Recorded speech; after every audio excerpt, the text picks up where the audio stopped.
Her lunch was still warm in the microwave. Her purse was sitting right there on the front desk. Her car keys, too.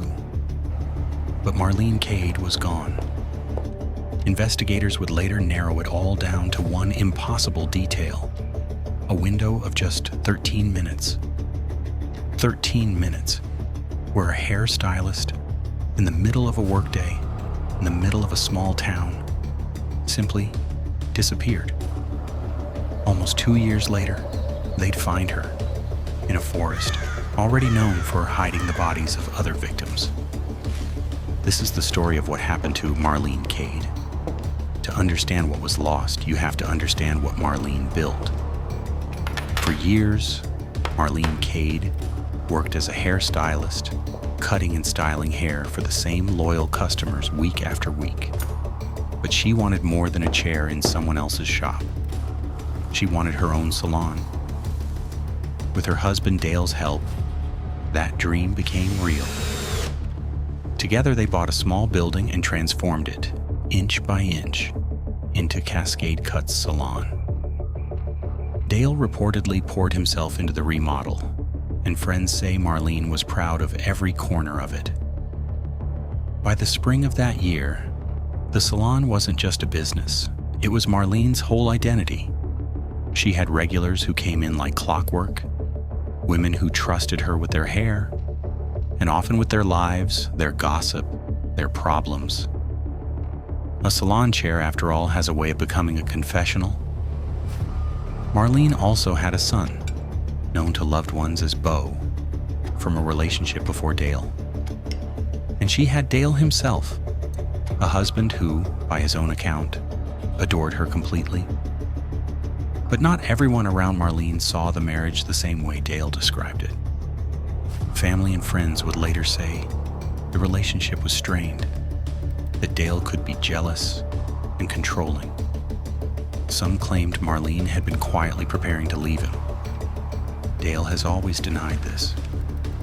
He maintains they were happy, that Marlene was devoted to him, that she was, in his words, the love of his life. Whatever the truth of the marriage really was, that Thursday in April started like any other. Marlene opened the salon. She had appointments booked. She had a lunch waiting in the microwave. She had no idea it would be her last day. Noon. Two of Marlene's regular customers walked up to the salon for their scheduled appointments. The door should have been open. Marlene should have been waiting. Instead, nothing. No stylist, no greeting, just an empty salon, sitting in silence. At first, it might have seemed strange, but explainable. Maybe she stepped out. Maybe she was running late. Then they noticed the details that didn't add up. Marlene's purse, still on the desk. Her keys, right beside it, her lunch, still sitting in the microwave, still warm as if she'd stepped away only moments before, intending to come right back. And outside, her car. Not parked where it normally sat. Instead, it was angled oddly in front of the building, like it had been left in a hurry or moved by someone else entirely. Then came the detail that turned confusion into fear.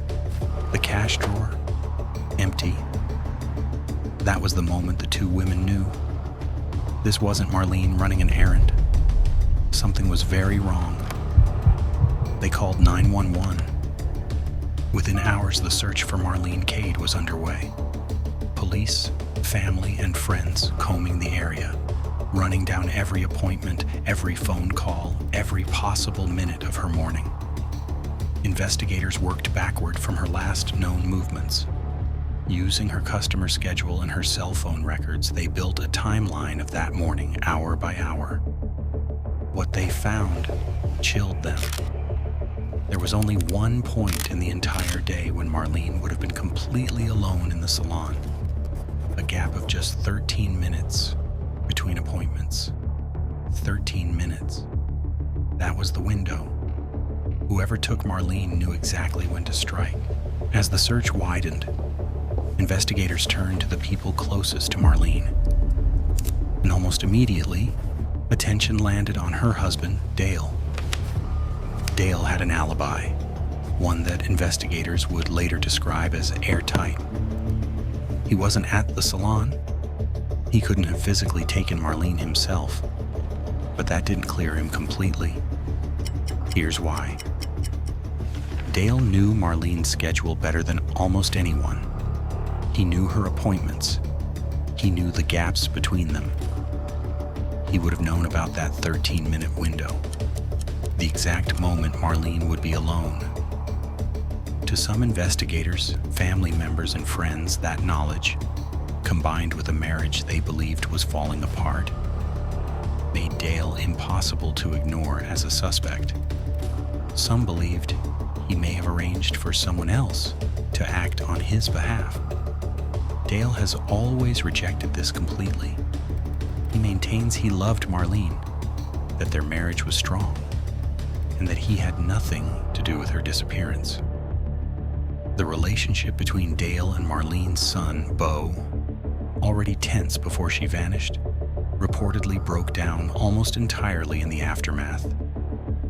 Grief, suspicion, and unanswered questions pulled the family apart at the exact moment they needed each other most. Then, months into the investigation, the case took an unexpected turn. A man named Curtis Whalen, already known to police as a serial offender, confessed to abducting and killing Marlene. What made his confession alarming wasn't just that he said it, it was what he seemed to know. Whalen reportedly described details about the crime that investigators believed only the real abductor could have known. For a moment, it seemed like the case might finally be solved.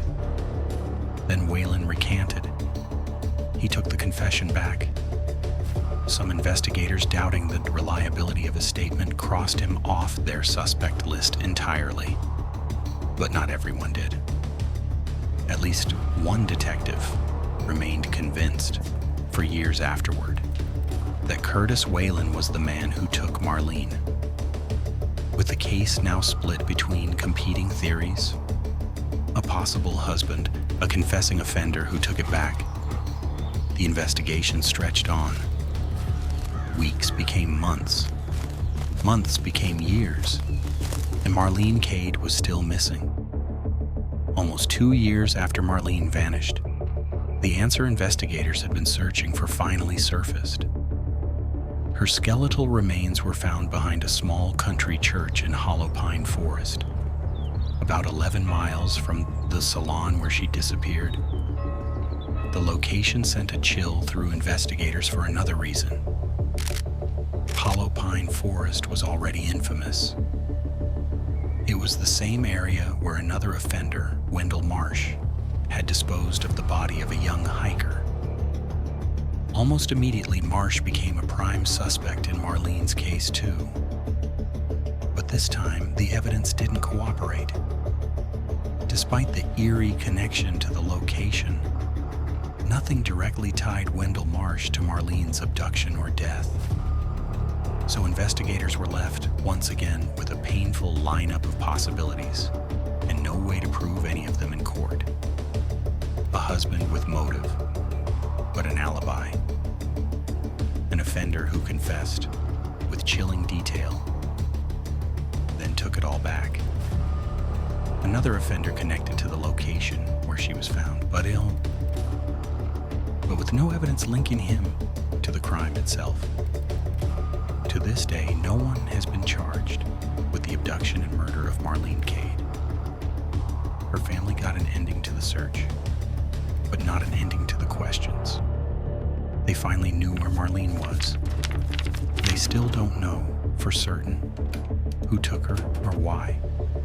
Marlene Cade wanted a simple life, a salon of her own, loyal customers, a family that loved her. Instead, her name became attached to one of the most frustrating cold cases the county had ever seen. A 13-minute window, 3 suspects, and not one conviction. Somewhere out there, Someone knows exactly what happened inside that salon that April afternoon.